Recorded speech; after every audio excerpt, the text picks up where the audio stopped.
प्रणाम। मैं गायत्री अपने चैनल में दोस्तों आप लोग का स्वागत है, मैं वंदन करती हूँ। आप लोगों के बीच एक प्यारा सा तुलसी विवाह गीत प्रस्तुत करने जा रहा है। कैसा लगा कमेंट कर जरूर बताइएगा, जो गलती हो क्षमा करिएगा।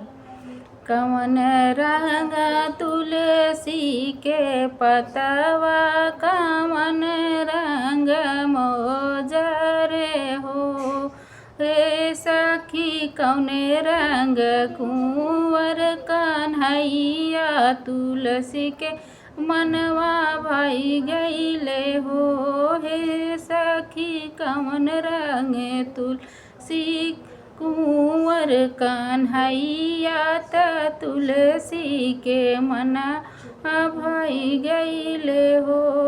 हरियर रंग तुलसी के पतवा, लाल रंग मोजरे हो, हे सखी सांवर रंग कुंवर कन्हैया तुलसी के मनवा भाई गईले हो।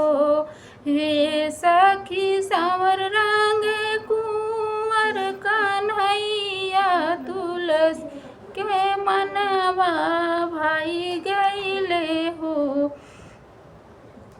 कापी के पतवा ता कापी है मोजरे हो, कापी पतवा ता कापी है मोजरे हो, हे सखी कापी है कुंवर कन्हैया तुलसी के मन भाई गईले हो।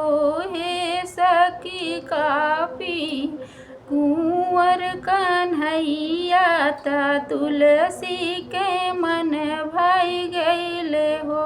जल पी है पतवा ता दूध पी है मोजरे हो, जल पी है पतवा ता दूध पिए मोजरे हो। हे सखी माखन मिश्री खाई है कुंवर कन्हैया तुलसी के मन भाई गईले। हे सखी माखन मिश्री खाई है कन्हैया तुलसी के मन भाई गईले हो। कादी है तुलसी के पतवा कादी मोजरे हो, हे सखी कादी कुंवर कन्हैया तुलसी के मन भाई गईले हो। हे सखी कादी है कुंवर कन्हैया तुलसी के मन भाई गईले हो। सुख दी है तुलसी के पतवा ता लालन दी है मोजरे हो, सुख दी है तुलसी के पतवा ता लालन दी है मोजरे हो।